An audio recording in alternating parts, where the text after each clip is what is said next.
Hello dear students, कल मैंने आपको 9th क्लास में चैप्टर 1 नंबर सिस्टम करवाया था। नंबर सिस्टम में मैंने आपको कुछ चीज़ें बताई थी, एक बार मैं एक्सप्लेन कर देता हूँ। पहले मैंने बताया था नेचुरल नंबर जो 1 से स्टार्ट होते हैं, 1 2 3 4 5 6 7 8 और चलते रहते हैं, इनफाइनिटली होते हैं। उसके बाद मैंने बताया था होल नंबर जिसमें जीरो भी आती है, 0 1 2 3 4 5 6। इंटीजर्स नेगेटिव और पॉजिटिव दोनों जो नंबर होते हैं उनका जो ग्रुप होता है वो कहलाता है इंटीजर्स। यानी इंटीजर्स में नेगेटिव और पॉजिटिव दोनों नंबर आते हैं। एक मैंने आपको बताया था rational number, a number that can be written in the form of P by Q, एक नंबर जिसे पी वाई क्यू की फॉर्म में लिखा जा सकता हो। Where P and Q are integers, या पी और क्यू दोनों इंटीजर्स हों और डिनोमिनेटर यानी Q is not equal to 0 और क्यू 0 ना हो, जिसके एग्जाम्पल -1/2, -3/2, 1/2, 0/1 कुछ भी हो सकता है। Irrational number, a number that can't be written in the form of P by Q, जिसे पी वाई क्यू की फॉर्म में नहीं लिखा जा सकता, वो कहलाता है इरेशनल नंबर। जिसके एग्जाम्पल मैंने बताए थे √2, √3, √5, √7, 0.1, 0 1 0 0 1 0 0 0, यानी डेसिमल के बाद रिपीट ना होते हो, वो नंबर हमें खुद बनाने होते हैं, कुछ भी हम बना सकते हैं। और इसके बाद मैंने बताया था, जैसे एक एग्जांपल दिया था मैंने 1/2, 2 का डिवाइड 1 में देते हैं, पूरा पूरा चला जाता है 0.5। यदि किसी नंबर का डिवाइड किसी में पूरा पूरा चला जाता है तो वो टर्मिनेटिंग डेसिमल एक्सपेंशन कहलाती है। और 1/3 एक एग्जांपल दिया था, 3 का डिवाइड जब हमने 1 में दिया था तो 0.333 रिपीट हो रहा था, बार बार 3 आ रहा था। तो इस तरह की decimal expansion non terminating repeating या रिकरिंग भी बोल सकते हैं, एक ही बात है, non terminating repeating decimal expansion कहलाती है। तो टर्मिनेटिंग डेसिमल एक्सपेंशन और non terminating repeating decimal expansion ये दोनों ही आपके रेशनल नंबर होते हैं। तो इरेशनल नंबर में केवल एक ही नंबर आता है, वो होता है नॉन टर्मिनेटिंग नॉन रिकरिंग या नॉन टर्मिनेटिंग नॉन रिपीटिंग। एक मैंने आपको √2 को नंबर लाइन पे शो करना बताया था, आज मैं आपको √3 को नंबर लाइन पे शो करना बता रहा हूं। देखिए √3 जैसे √2 किया था लगभग वैसे ही होगा। एक हमने लाइन खींच ली, यहाँ कोई भी पॉइंट ले लिया और कितनी भी दूरी पर एक पॉइंट ये ले लिया हमने ए, फिर ए पर 90 डिग्री प्रोटेक्टर से हमने एंगल बना दिया 90 डिग्री का। फिर जितना ये OA यूनिट है इसको आप 1 यूनिट लिख दीजिए। जितना OA डिस्टेंस है आपका, कंपास में लोगे आप, ऊपर कंपास लेना है और ए तक नाप लेना है, ऊपर रखना है और ए तक कंपास में नाप कर और यहाँ ए पर रखकर इसमें से काट देना है। मैंने ये जो दूरी काटी है ए पर रखकर, ए पर कंपास रख के ये जो दूरी काटी है ये OA की इक्वल ही ली थी, इसलिए ये भी 1 यूनिट ही होगा, 1 यूनिट। फिर मैंने इसको इससे मिला दिया। फिर पाइथागोरस थ्योरम से अगर OB निकाले, कल मैंने आपको बताया था ये √2 निकलता है। और फिर इसको नंबर लाइन पे लाने के लिए ऊपर कंपास रखना है और B तक खोलना है, ऊपर रखकर B तक खोलना है और इस तरह से इसको नीचे ले आना है। कल मैंने ये सब कुछ बता दिया था आपको, 1 यूनिट। तो ये ऊपर रखकर कंपास को B तक खोलना है और ऐसे करके ले आना है। ये आपका यहाँ पर आ गया, ये हो गया आपका √2। लेकिन हमें √3 बनाना है, तो √3 बनाने के लिए अब ये जो P पॉइंट आया आपका, इस पे फिर से 90 डिग्री एंगल बना दो प्रोटेक्टर से P पर। ये जो पॉइंट आपका P आया है, ये आपको प्रोटेक्टर से 90 डिग्री का एंगल बना देना है। और जो 1 यूनिट आपकी दूरी थी ये वाली AB, उतना ही P पर रखकर कंपास से यहाँ काट देना है। ये C पॉइंट आ गया आपका और O को C से मिला देना है। ये आपका √3 हो गया, नंबर लाइन के ऊपर लेकर आना है। अब इसे, ये √3 हो गया। अब इसे नंबर लाइन पे लाना है तो O से C तक की दूरी को कंपास में लेना है, ऊपर कंपास रखना है, C तक खोलना है और इसको इस तरह से नीचे ले आना है, ऊपर रखना कंपास, C तक खोलना है और ऐसे नीचे ले आना है। तो ये आपका जो आया है ये √3 आ गया नंबर लाइन पे। तो इस तरह से नंबर लाइन पर आपका √3 बन गया। एक मेथड और भी है, ये मेथड आपको बुक में नहीं दिया गया है, बुक में आपको दूसरा मेथड दिया है, मैंने अलग मेथड करवाया है। मैं बुक वाला मेथड भी बता देता हूँ, अगर आपको वो सही लगे तो आप उसको भी कर सकते हो। बुक में जो मेथड दिया वो ये दिया है, कहीं भी पॉइंट ओ ले लिया, ए ले लिया, 1 यूनिट लिख दिया, 90 डिग्री बना दिया, वही 1 यूनिट जितना ओ ए उतना ही यहाँ से काट दिया, ये भी 1 यूनिट हो गया, ये मिला दिया। इसके बाद आपको प्रोटेक्टर को ऐसे रखना है उल्टा, यानी बी के ऊपर रखना है यहाँ पर प्रोटेक्टर को।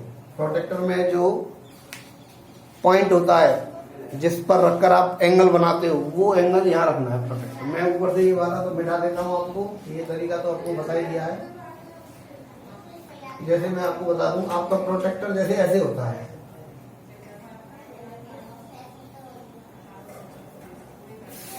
तो आपका ये पॉइंट प्रोटेक्टर में आपको यहाँ रखना है और यहाँ आपको 90 डिग्री का एंगल बनाना है। जैसे प्रोटेक्टर में यहाँ 90 लिखा है, यहाँ आपका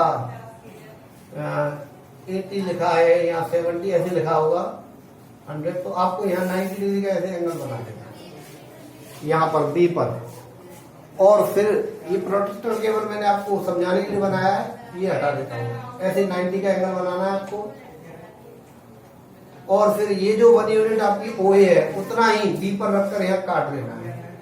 ये 1 यूनिट ही हो गया आपका, और ये आपको मिला देना है, ये आपका √3 हो गया।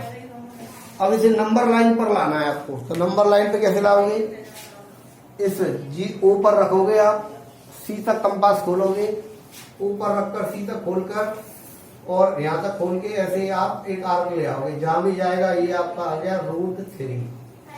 ये भी मेथड आपका √3 का ही है, या तो आप इस मेथड से कर सकते हो, या एक मेथड आपको मैंने दूसरा बताया था उससे भी कर सकते हो, जो आपको अच्छा लगे। ये तो बुक में दिया गया है आपको, और मैंने जो पहले कराया था वो बुक में नहीं है, आप वैसे भी कर सकते हो।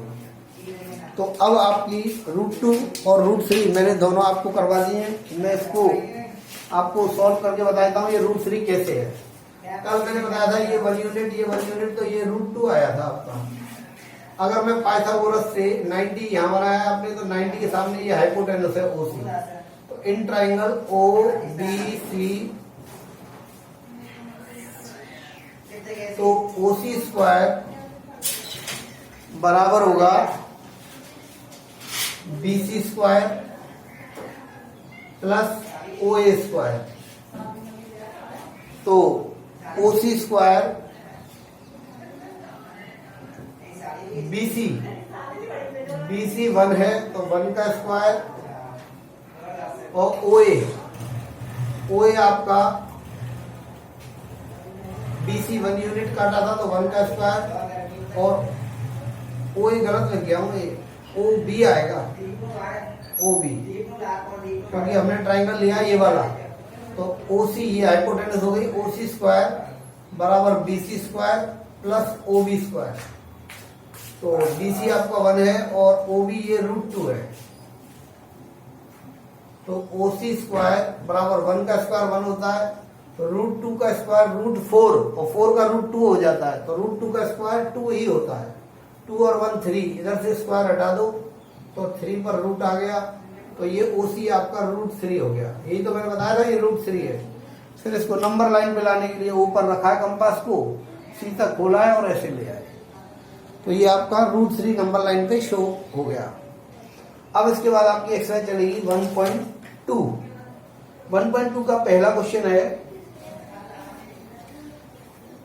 एवरी इरेशनल नंबर, आपको ट्रू फॉल्स है, आपको बताना है ट्रू है या फॉल्स है।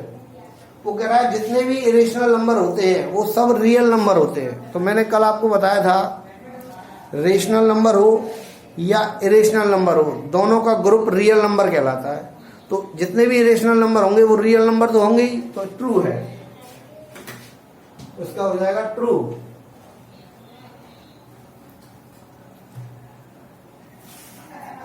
तो क्वेश्चन फर्स्ट में ए वाले का होगा ट्रू, यस, या ट्रू लिख के लिख दो आप, every irrational number is part of real number. तो ट्रू है, जितने भी इरेशनल नंबर होते हैं वो सब रियल नंबर का ही पार्ट होते हैं, यानी रियल नंबर होते हैं। सेकंड है every point on the number line, number line पर जितने भी पॉइंट होते हैं इस फॉर्म में, मैंने आपको अभी बताया था √2 √3 नंबर लाइन पे शो करके बताया था अभी। तो वो ये कह रहा है कि जितने भी पॉइंट होते हैं नंबर लाइन के ऊपर इस फॉर्म में, यहाँ m एक नेचुरल नंबर है। m क्या है? नेचुरल नंबर है।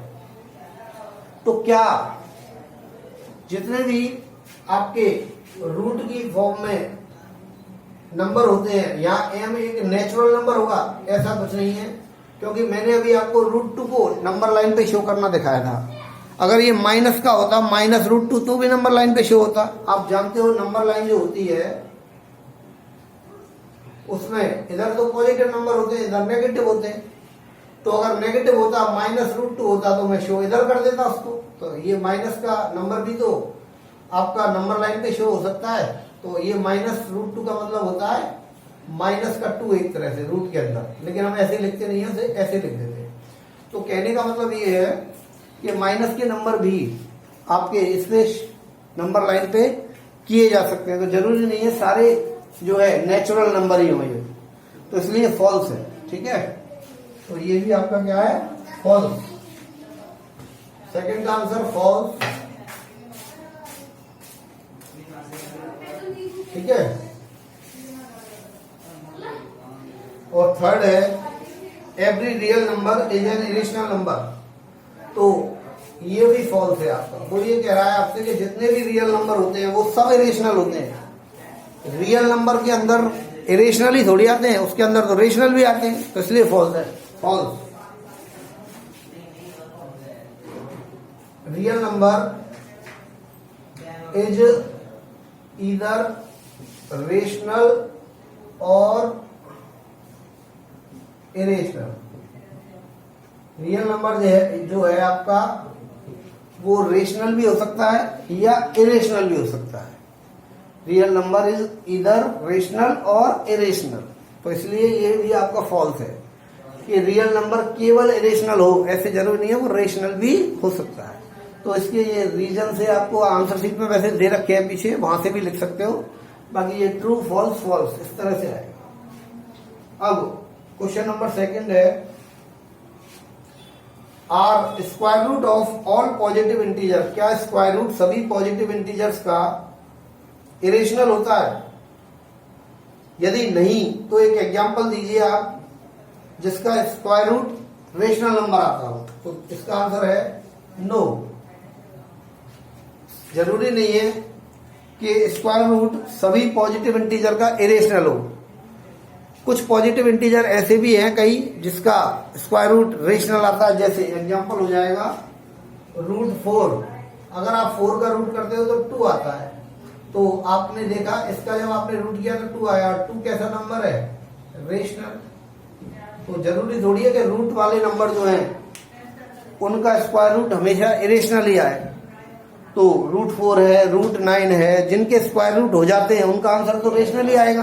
तो इसलिए इसका नो आंसर हो जाएगा और ये एग्जाम्पल हो जाएगा। √4 या √9 कुछ भी एग्जाम्पल दे सकते हो। तो √4 इक्वल टू रेशनल। अब अगला है √5 को नंबर लाइन पे शो करना। अब √5 को नंबर लाइन पे कैसे शो करेंगे देखिए।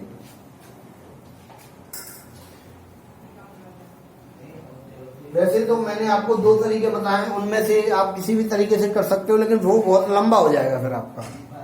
आप √3 बनाया था, फिर वहां पर 90 डिग्री बनाकर फिर यूं मिला के √4 बनेगा, फिर 90 बना के, तो वो बहुत टाइम लगेगा।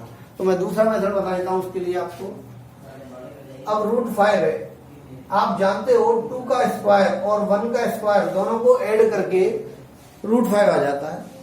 तो हम पाइथागोरस थ्योरम यूज करके इसका काम डायग्राम बनाते हैं। देखिए जैसे आपने यहाँ O डाल दिया और यहाँ कोई दूरी ले ली आपने और यहाँ डाल दिया आपने 2 यूनिट और फिर यहाँ पर 90 डिग्री बनाया आपने।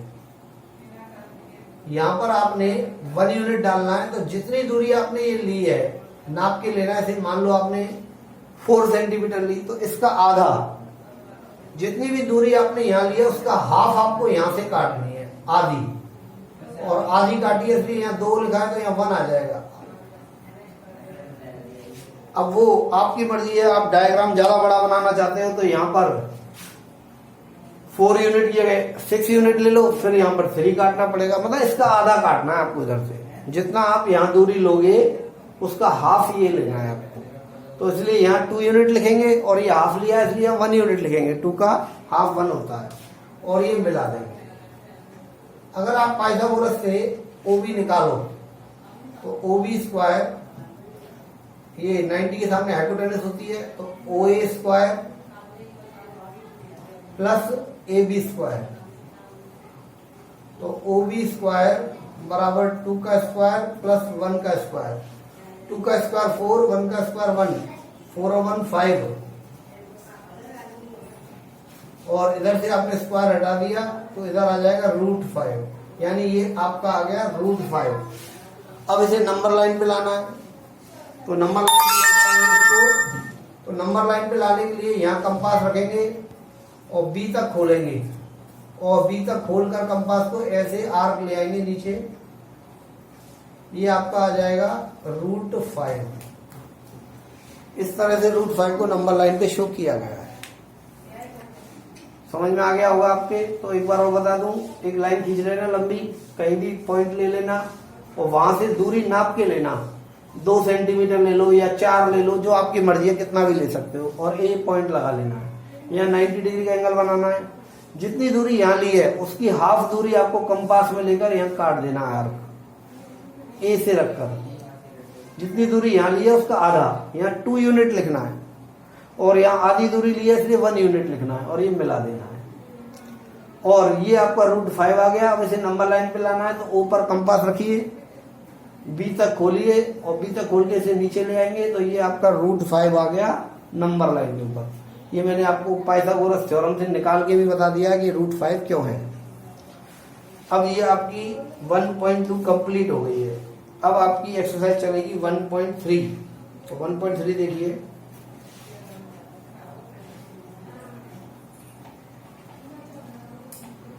तो आपको √2, √3 और √5 तीनों आपको कॉपी में बना लेनी है अपनी फेयर कॉपी में। √2, √3 और √5 पहले रफ में बना के देखना, सही बनता है फिर कॉपी में बना लेना, ठीक है।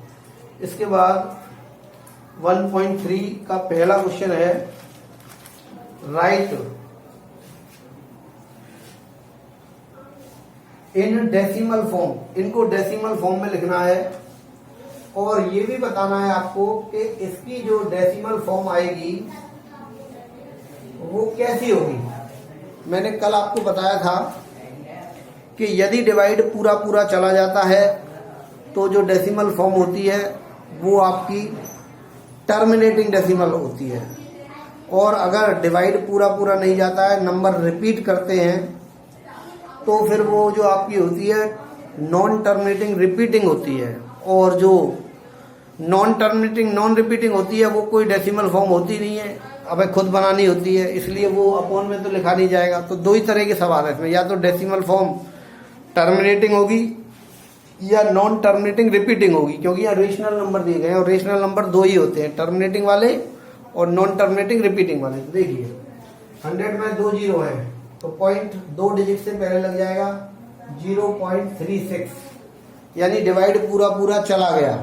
तो कैसी डेसिमल एक्सपेंशन है, टर्मिनेटिंग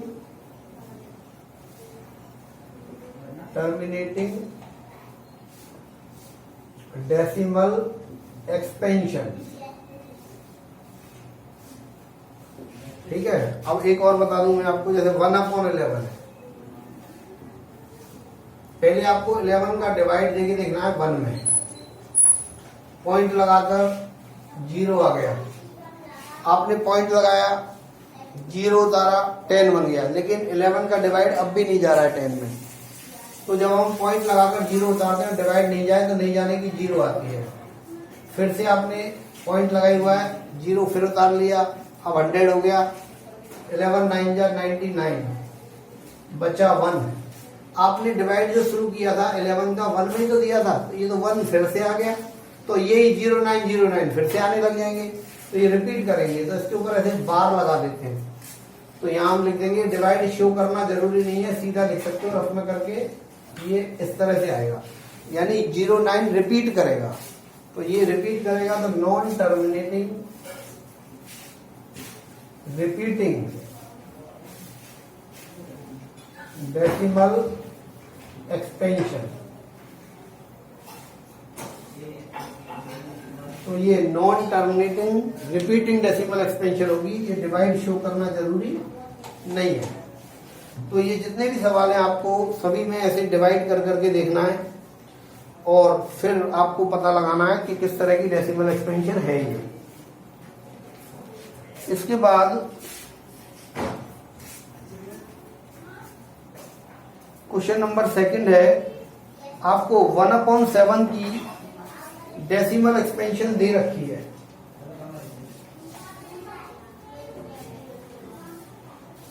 वन अपॉन 7 इसकी डेसिमल एक्सपेंशन आपको दे रखी है 0.142857 के ऊपर बार इसकी दे रखी है 1/7 की।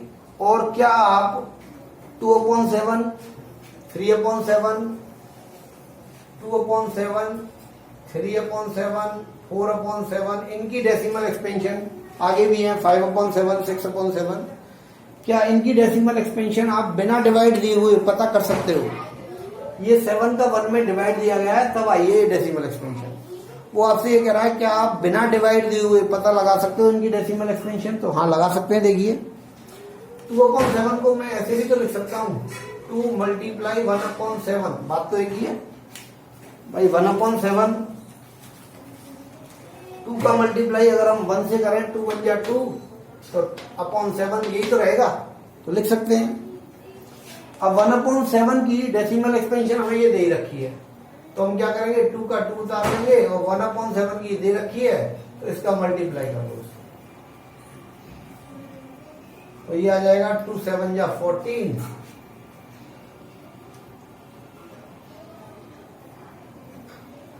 तो ये आपका मल्टीप्लाई करके ये आ गया। तो ये बिना डिवाइड दिए हुए 2/7 की डेसिमल एक्सपेंशन हमने फाइंड कर ली। ऐसे ही हम 3/7, 4/7, 5/7 और जितनी भी पूछिए उसकी कर सकते हैं। इसकी देखिए 3 × 1/7, तो 3 × 1/7 की ये दे रखी है, तो इसका मल्टीप्लाई कर देंगे, 3 × 7 = 21।